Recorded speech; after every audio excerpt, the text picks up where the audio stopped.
चंडीगढ़ में 7 अक्टूबर को हरियाणा के सीनियर आईपीएस अधिकारी वाई पूरन कुमार की सुसाइड मिस्ट्री में नया मोड़ आ गया है। पूरन कुमार की आईएएस पत्नी की शिकायत पर चंडीगढ़ पुलिस ने हरियाणा के 13 सीनियर अफसरों पर एफआईआर दर्ज कर ली है। आईपीएस वाई पूरन कुमार ने अपने 8 पेज के सुसाइड नोट में इन तमाम अधिकारियों पर गंभीर आरोप लगाए थे। जाति सूचक गालियां देने का आरोप भी उनमें से एक है। सबसे बड़ी बात यह, एफआईआर में हरियाणा के डीजीपी शत्रुजीत कपूर का नाम भी शामिल है, जिसके बाद उनकी कुर्सी पर खतरा मंडरा गया है। आईपीएस की सुसाइड मिस्ट्री क्या है और सुसाइड नोट में और क्या कुछ लिखा हुआ है, देखिए ये इनसाइड स्टोरी।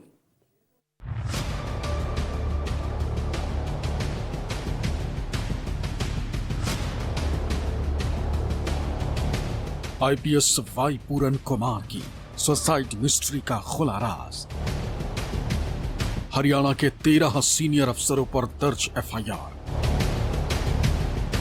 7 अक्टूबर को चंडीगढ़ के सेक्टर 11 की इसी 116 नंबर कोठी में हरियाणा के सीनियर आईपीएस अफसर वाई पूरन कुमार ने खुद को गोली मारकर सुसाइड कर लिया था। लेकिन आईपीएस वाई पूरन ने आत्महत्या करने से पहले 8 पेज का जो सुसाइड नोट लिखा था, उसने हरियाणा में भूचाल ला दिया।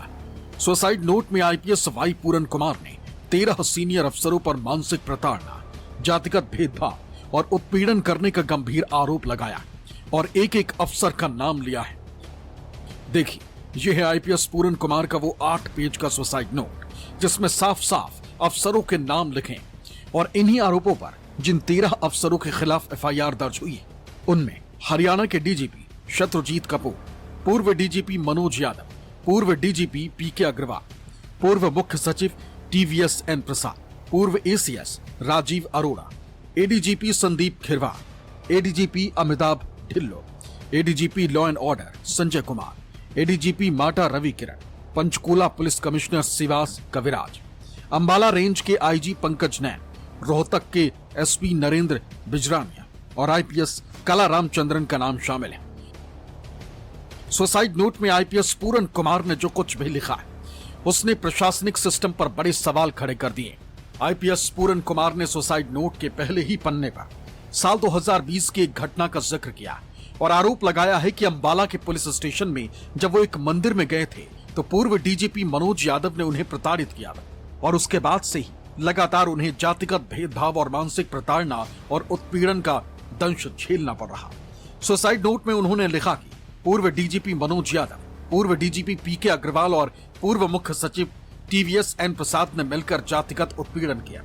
मैंने गृह मंत्रालय और मुख्य सचिव को लिखित शिकायत दी, लेकिन कोई कार्रवाई नहीं हुई।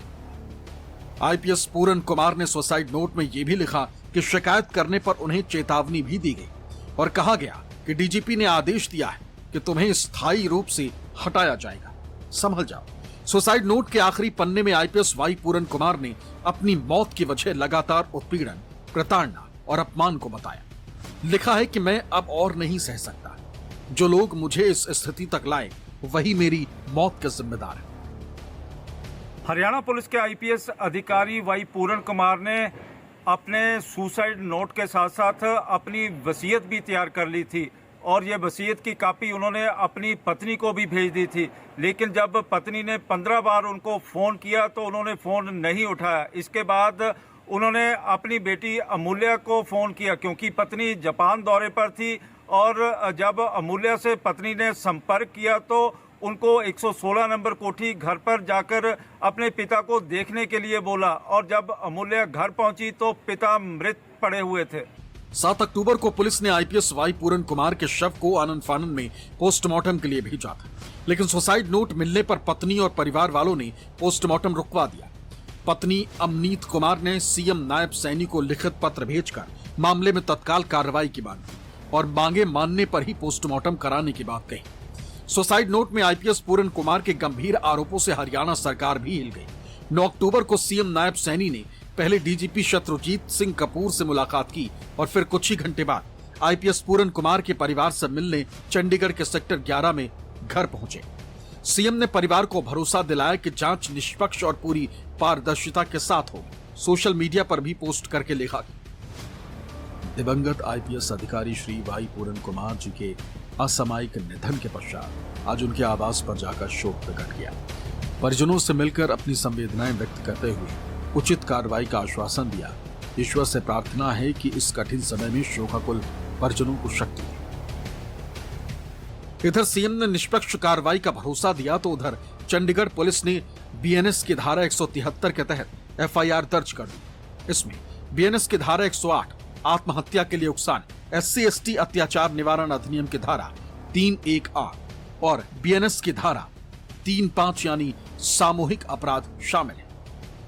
मैं इस विषय पे अभी कोई बात नहीं कर सकता क्योंकि इस पे नो कमेंट से आप समझिए, क्योंकि ये कहीं पे और पे घटित है और कोई चीज अगर अंडर इन्वेस्टिगेशन हो या इस तरह हो तो उसके बारे में बोलना उचित नहीं है। चंडीगढ़ पुलिस ने सेक्टर 11 के पुलिस स्टेशन में वाई पूरन कुमार की धर्मपत्नी अमनीत पी कुमार के बयानों के आधार के ऊपर जो उन्होंने शिकायत दी थी मामला दर्ज कर लिया है और वहीं पर हरियाणा के डीजीपी शत्रुजीत कपूर और नरेंद्र बिजरानिया के खिलाफ भी मामला दर्ज किया गया है और पत्नी द्वारा जो आरोप लगाया गया कि उनके पति को आत्महत्या के लिए उकसाया गया था और जो शिकायत दी गई है उसमें जिन जिन लोगों के ऊपर आरोप लगाया गया था उनको भी आरोपी बनाया गया है, जैसा कि एफआईआर में चंडीगढ़ पुलिस द्वारा दावा किया गया है। लेकिन इसके बाद चंडीगढ़ पुलिस अब साक्ष्यों को जुटाने, मोबाइल रिकॉर्डिंग्स और प्रशासनिक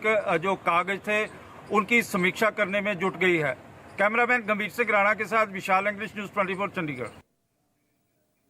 आईपीएस पूरन कुमार सुसाइड केस में हरियाणा के डीजीपी समेत 13 अफसरों पर एफआईआर दर्ज होने से सियासी माहौल भी गर्मा गया है। कांग्रेस और आम आदमी पार्टी ने दलित उत्पीड़न को लेकर बीजेपी पर हल्ला बोल दिया है। ये रिपोर्ट। आईपीएस वाई पूरन कुमार हरियाणा कैडर के 2001 बैच के आईपीएस अधिकारी थे। वो अपने सख्त और निर्भीक स्वभाव के लिए जाने जाते थे। उन्होंने IGP Rohtak range, IGP law and order और आईजी दूरसंचार के पद पर काम किया था। लेकिन सिस्टम के भीतर जिन खामियों को उन्होंने उजागर किया वो ही उनके लिए मौत का सबब बन गए। आईपीएस पूरन कुमार के सुसाइड के बीच बड़ा खुलासा शराब माफिया को लेकर भी हुआ। एक शराब कारोबारी सामने आया जिसने वीडियो जारी कर कहा कि उसे जून में रोहतक आईजी ऑफिस में बुलाया गया था और गनमैन सुशील ने मंथली रकम देने की बात कहकर धमकाया।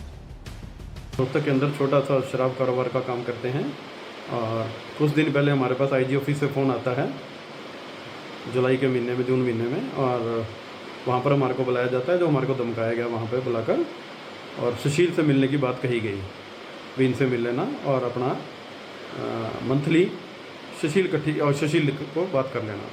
सुशील हमारे पास मेरे ऑफिस में आया और दबाव बनाने लगा मेरे ऊपर पैसे देने के लिए और मैंने उसका एक साक्षात्कार भी अपनी दरखास्त के अंदर वो दे दिया है और धमकाया गया और हमारे को मजबूरन परेशान किया गया, मेंटली फिजिकली टॉर्चर किया गया। शराब कारोबारी के खुलासे से हरियाणा में कानून व्यवस्था पर सवाल खड़े हो रहे हैं। हालांकि पुलिस ने गनमैन सुशील को गिरफ्तार कर न्यायिक हिरासत में जेल भेज दिया, मगर आईपीएस पूरन कुमार ने सुसाइड नोट में जिस तरह रोहतक के एसपी और डीजीपी समेत 13 अफसरों पर आरोप लगाया है उससे डीजीपी शत्रुजीत कपूर की कुर्सी पर खतरा मंडरा गया है। सूत्रों के मुताबिक जल्द उनकी जगह नया डीजीपी बनाया जा सकता है। हरियाणा में आईपीएस पूरन कुमार के सुसाइड से सियासी पारा भी हाई हो गया। जिस तरह सुसाइड नोट में आईपीएस वाई पूरन कुमार ने जातिगत भेदभाव और उत्पीड़न का जिक्र किया उससे कांग्रेस समेत पूरा विपक्ष हरियाणा सरकार पर आक्रामक। लोकसभा में नेता प्रतिपक्ष राहुल गांधी ने एक्स पर जातिगत उत्पीड़न को लेकर बीजेपी आरएसएस पर बड़ा हमला बोला। राहुल गांधी ने लिखा कि हरियाणा के आईपीएस अधिकारी वाई पूरन कुमार जी की आत्महत्या उस गहराते सामाजिक जहर का प्रतीक है जो जाति के नाम पर इंसानियत को कुचल रहा है। जब एक आईपीएस अधिकारी को उसकी जाति के कारण अपमान और अत्याचार सहना पड़े तो सोचिए आम दलित नागरिक किन हालात में जी रहे होंगे। रायबरेली में हरिओम वाल्मीकि की हत्या, सर्वोच्च न्यायालय के मुख्य न्यायाधीश का अपमान और अब पूरन जी की मृत्यु, ये घटनाएं बताती हैं कि वंचित वर्ग के खिलाफ अन्याय अपनी चरम पर है। बीजेपी आरएसएस की नफरत और मनुवादी सोच ने समाज को विष से भर दिया। दलित, आदिवासी, पिछड़े और मुस्लिम आज न्याय की उम्मीद खोते जा रहे हैं। ये संघर्ष केवल पूरन जी का नहीं, हर उस भारतीय का है जो संविधान, समानता और न्याय में विश्वास रखता है। आईपीएस पूरन कुमार के सुसाइड को लेकर हरियाणा के करनाल में कांग्रेस ने प्रदर्शन किया, जातिगत उत्पीड़न के खिलाफ मोर्चा निकाला, हरियाणा के मुख्यमंत्री और गृह मंत्री का इस्तीफा मांगा गया। घटना मान के मत देखिए, ये अनेक घटनाएं ऐसी हो रही हैं, हमारे राजस्थान में हुई, मध्य प्रदेश में हुई, जिस तरह से दलितों के साथ व्यवहार हो रहा है। Chief justice of India, Bharat की राजधानी में सुप्रीम कोर्ट का जो सबसे बड़ा जज है, चीफ जस्टिस है, उस पर जूता चलाने की हिम्मत कैसे आ गई? और उसके पहले रायबरेली में क्या हुआ, एक दलित युवक को पीट पीट कर मार दिया। ये हिम्मत तभी आती है जब आपके ऊपर आप किसी ताकतवर व्यक्ति की शरण में होते। कांग्रेस अध्यक्ष मल्लिकार्जुन खड़गे और प्रियंका गांधी ने भी दलितों पर अत्याचार को लेकर बीजेपी पर करारा हमला बोला। प्रियंका गांधी ने सोशल मीडिया पर पोस्ट कर लिखा, जातीय प्रताड़ना से परेशान होकर हरियाणा के आईपीएस अधिकारी वाई पूरन कुमार जी की आत्महत्या से पूरा देश स्तब्ध है। देश भर में दलितों के खिलाफ जिस तरह अन्याय, अत्याचार और हिंसा का सिलसिला चल रहा है वो भयावह है।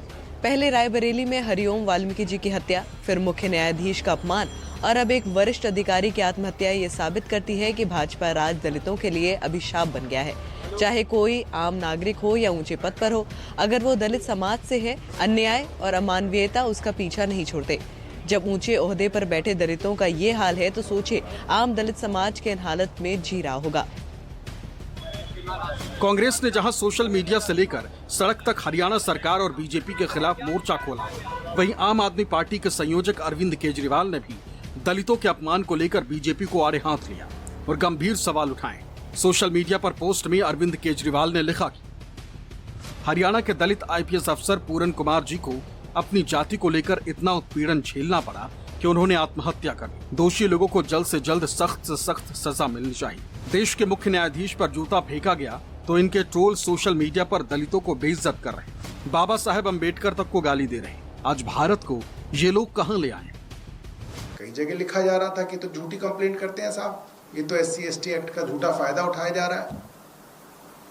मुझे लगता है कि कोई झूठी कंप्लेंट तो कर सकता है, ऐसे उदाहरण हो सकते हैं, मगर कोई झूठी कंप्लेंट करते करते इतना परेशान हो जाए कि वो खुद को ही गोली मार दे, ये संभव नहीं है। मुझे लगता है कि ये बात तो माननी पड़ेगी, उन घोर जातिवादी लोगों को भी माननी पड़ेगी जो पूरे दिन अंबेडकर को गाली दे रहे हैं कि जातिवाद तो पूरा है और जिंदा है, और वो लोग जो दिन रात नफरत फैला रहे हैं। विपक्ष के इन आरोपों से साफ है कि आईपीएस वाई पूरन कुमार के सुसाइड के मामले ने नया सियासी भूचाल पैदा कर दिया है। सुसाइड नोट में जातिगत उत्पीड़न और फिर SC/ST एक्ट के तहत हरियाणा के 13 अफसरों पर एक साथ FIR दर्ज होने से हड़कंप मच गया। माना जा रहा है कि इस मामले की गूंज बिहार तक सुनाई दे सकती। चंडीगढ़